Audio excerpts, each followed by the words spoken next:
જામનગરમાં ગઈકાલે આમ આદમી પાર્ટીના નેતા અને વોર્ડ નંબર 12ના કોર્પોરેટર અસલમ ખિલજી પર હુમલો કરવામાં આવતા ખળભળાટ મચી ગયો હતો.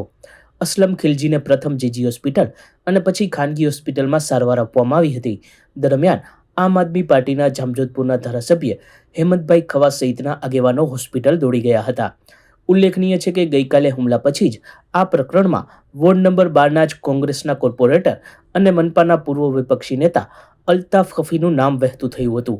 અલ્તાફ ખફીએ હુમલો કરાવ્યો હોવાના મુખોમુખ ફરતા આરોપો અને ચર્ચાઓ વચ્ચે પોલીસે વોર્ડ નંબર 12માં અને ખાસ કરીને પટણીવાડ સહિતના કાલાવડ નાકા બહારના વિસ્તારોમાં અનિચ્છનીય ઘટનાઓની આશંકાને ધ્યાને લઈ જડબેસલાક બંદોબસ્ત ગોઠવી દીધો હતો અને સમગ્ર વિસ્તારમાં ફૂટ પેટ્રોલિંગ કરવામાં આવ્યું હતું. આ પ્રકરણમાં આખરે અસલમ ખિલજીની હત્યાના પ્રયાસ અંગે ગુનો નોંધવામાં આવ્યો છે. પોલીસ ફરિયાદમાં પણ હુમલાખોર 5 શખ્સ ઉપરાંત કોર્પોરેટર અલ્તાફ ખફીનું નામ આરોપી તરીકે જોડવામાં આવતા આ પ્રકરણ રાજકીય આલમમાં પણ સમગ્ર રાજ્યમાં ચર્ચિત બન્યું છે. છેલ્લા થોડા સમયથી અલ્તાફ ખફી અને અસલમ ખિલજી વચ્ચે વાંધો ચાલતો હોવાની વાત પણ વહેતી થઈ છે. ઉપરાંત આરોપીઓ પૈકીના જુનેદ રઝાક ચૌહાણ સામે 24 ગુના નોંધાયેલા હોવાનું પણ સામે આવ્યું છે.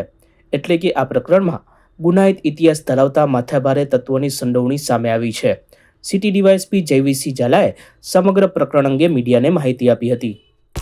ગઈકાલે જામનગર શહેરના city B division police station વિસ્તારના જે લાલ બંગલા સર્કલથી પીડબંજન તરફનો જે રસ્તો છે ત્યાં એક હત્યાના પ્રયાસનો બનાવનો ગુનો દાખલ કરવામાં આવેલો છે.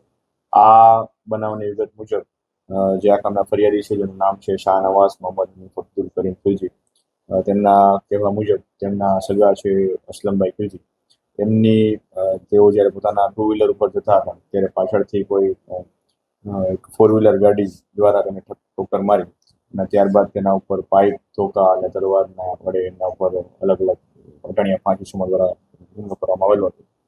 જે બાબતનો બનાવના આધારે જે ભોગ બનનાર છે એને સારવાર અર્થે હોસ્પિટલમાં ખસેડવામાં આવેલા હતા અને ત્યારબાદ city B division police station દ્વારા બનાવની તપાસ ચાલુ કરવામાં આવેલી હતી.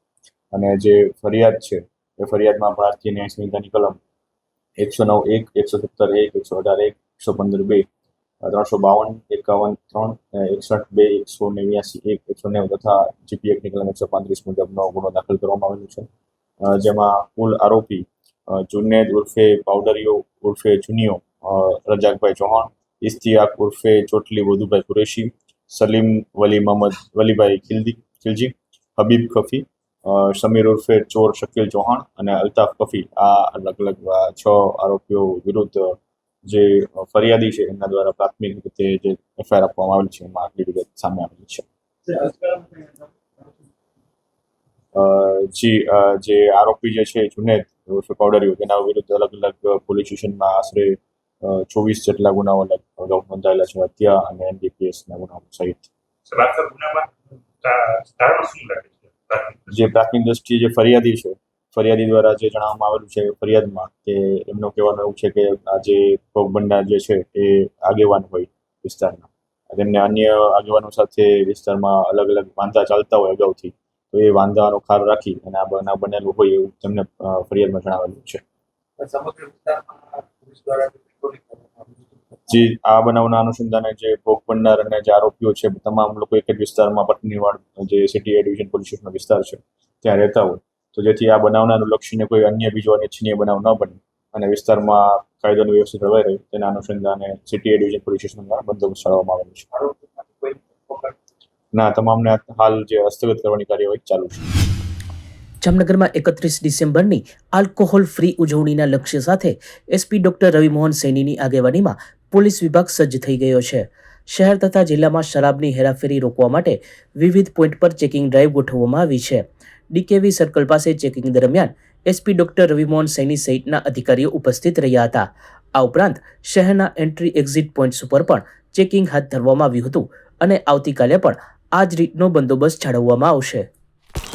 આવનાર 31 ડિસેમ્બર અન્વયે જામનગર શહેર પોલીસ અને જિલ્લા પોલીસ દ્વારા રિસ્પેક્ટેડ એસપી સરના માર્ગદર્શન હેઠળ અલગ અલગ જગ્યાએ વાહન ચેકિંગ અને ફૂટ પેટ્રોલિંગનું આયોજન કરવામાં આવેલું છે. ખાસ કરીને જ્યાં ભીડભાડવાળા જગ્યાઓ છે અથવા તો જે જગ્યાઓ પર વધારે પબ્લિક થવાના શક્યતાઓ છે એ તમામ જગ્યાઓએ વાહન ચેકિંગ દ્વારા કોઈ ડ્રિંક એન્ડ ડ્રાઈવનો બનાવ ના બને અથવા તો કોઈ જે વાહન ને લગતા કેસીસ છે તેમજ કોઈ જે હથિયારને લગતા જાહેરનામાના કેસ છે એ વગર બનાવ ન બને અને કોઈ અનિચ્છનીય બનાવ ન બને તે બાબતે જિલ્લા એલસીબી, જિલ્લા એસઓજી તેમજ શહેર ડિવિઝનના એબીસી પોલીસ સ્ટેશન, બડી પોલીસ સ્ટેશન દ્વારા ચેકિંગ હાથ ધરવામાં આવી રહ્યું છે અને આવનારા દિવસોમાં આ પ્રકારનું ચેકિંગ ચાલુ રહેશે. સાહેબ, જે ભાગોળે પ્રતિપક્ષના આયોજન થઈ રહ્યા છે તો કઈ પ્રકારની આવતીકાલે પોલીસ આવતીકાલે પણ આ જ પ્રકારે અલગ અલગ ચેકપોસ્ટોના આધારે વાહન ચેકિંગ, કોઈ ડ્રિંક એન્ડ ડ્રાઈવના કેસીસ છે કે એ ચેક કરવામાં આવશે. એ સિવાય જે અન્ય વાહન જ્યાં ટ્રાફિકને થવાના ચાન્સીસ છે તમામ જગ્યાએ ટ્રાફિક પોલીસ દ્વારા પણ બંદોબસ્ત ચલાવવામાં આવશે. પાર્ટી પ્લોટ જે રિસોર્ટનું આયોજન છે જી, એ જે જગ્યાઓ પર પાર્ટી પ્લોટ ને રિસોર્ટનું આયોજન છે તે તમામ જગ્યા અગાઉથી પોલીસ બંદોબસ્ત દ્વારા કોઈ અનિચ્છનીય બનાવ ન બને એ બાબતની કાળજી રાખવામાં આવશે. જામનગરમાં અંબાણી પરિવારના આંગણે 31 ડિસેમ્બરની ઉજવણીને અનુલક્ષીને જામનગરમાં ફિલ્મી કલાકારોનું અવિરત આગમન થઈ રહ્યું છે. આજે સુપરસ્ટાર સલમાન ખાન પણ હવાઈ માર્ગે જામનગર આવી પહોંચતા એરપોર્ટ પર ભાઈજાનને નિહાળી ચાહકો રોમાંચિત થઈ ગયા હતા. આ ઉપરાંત રિતેશ દેશમુખ, આયુષ શર્મા સહિતના કલાકારો પણ જામનગર આવી પહોંચ્યા હતા.